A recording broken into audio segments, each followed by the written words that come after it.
What if the monster stalking James Sunderland in Silent Hill 2 isn't real, but is him? What if that grotesque, faceless creature with a massive triangular helmet is not just chasing James, but judging him, punishing him, because of James's own guilt? That creature is Pyramid Head, and by the end of this video, you'll understand exactly who he is, what he means, and why he's hunting James so relentlessly. But first, where did this terrifying figure come from, and why was he even created? Let's dive in. Pyramid Head symbolizes James Sunderland's guilt and his need to be punished. Throughout Silent Hill 2, James is confronted by this figure in key moments. He isn't just running away, he's being haunted.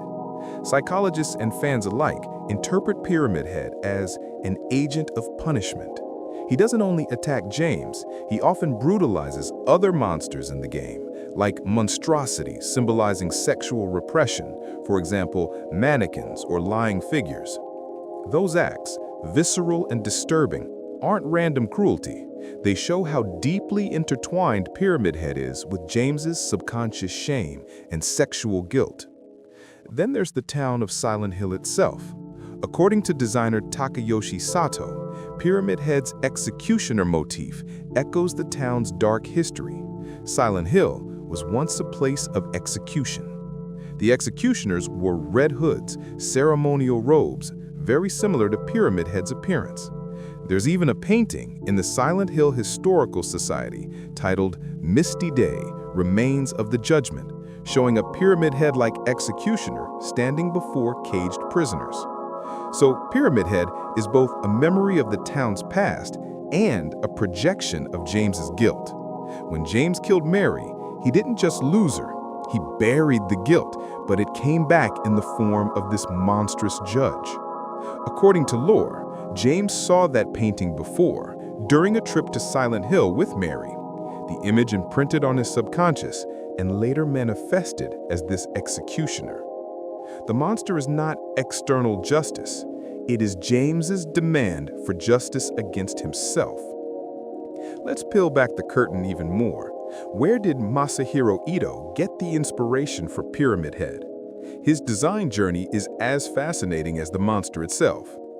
Ito, before Silent Hill 2, painted a series of oil acrylic works called his Strange Head series. Grotesque figures, strange geometries. These paintings eventually evolved into the design of Pyramid Head. But that's not all. Ito was also inspired by Braveheart. Yes, that movie. Specifically, the executioners in Braveheart wearing hoods that conceal their faces, scenes of beheading, judge-like figures. That imagery fed directly into Pyramid Head's origin as an executioner of Silent Hill. Moreover, Ito admitted that his tank hobby played a role. The angular helmet design draws from the lower hull of a German King Tiger heavy tank from World War II. These sharp, brutal lines suggest not just strength, but the potential for pain. It's a helmet that feels like a cage, like torture. But while his design is rooted in history and art, Ito also made it personal. He crafted Pyramid Head specifically for James Sunderland. Ito later expressed discomfort that the character became more widely used in other games and media than intended. He designed this monster for James's story, not as a generic franchise mascot. That personal connection, designer to character to player, is part of what gives Pyramid Head his terrifying weight. So, the big question, why is Pyramid Head hunting James? What's driving that relentless pursuit? First, remember, Pyramid Head doesn't exist as a separate, independent monster in James's world. He is a manifestation of James's guilt, created by James himself, shaped by his mind and his shame.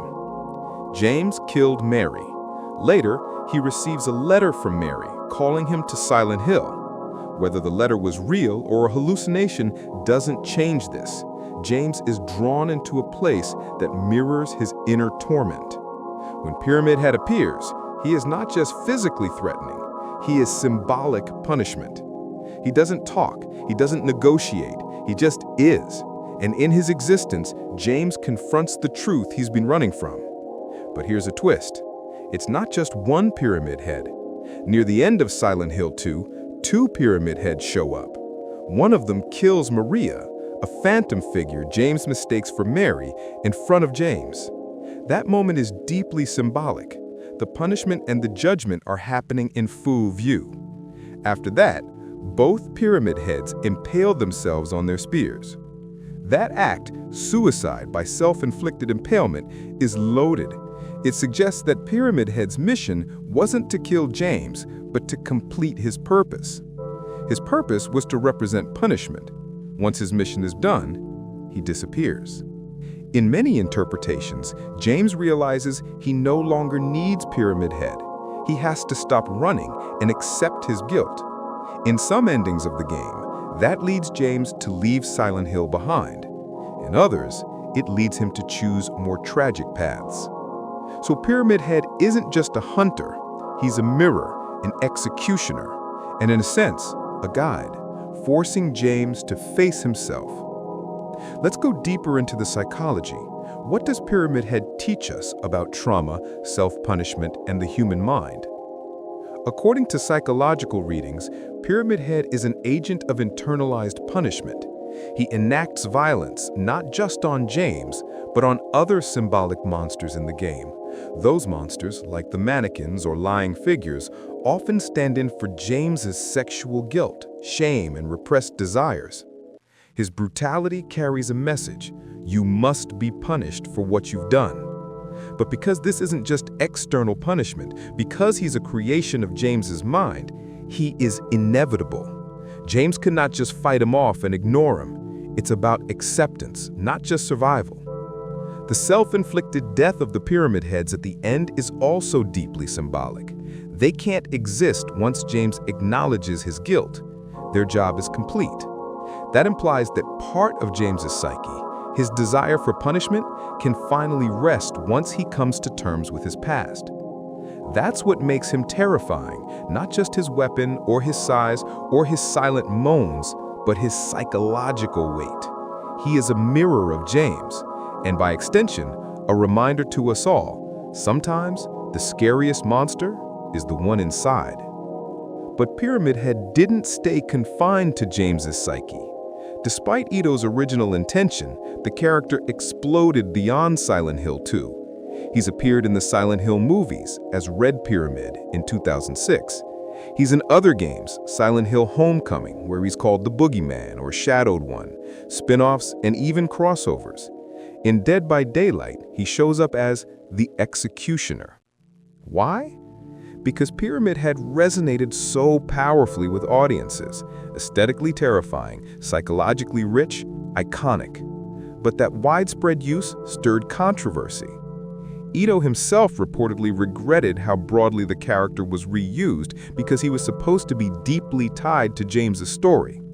Some fans argue that by turning him into a franchise mascot, his symbolism gets diluted. Others accept it.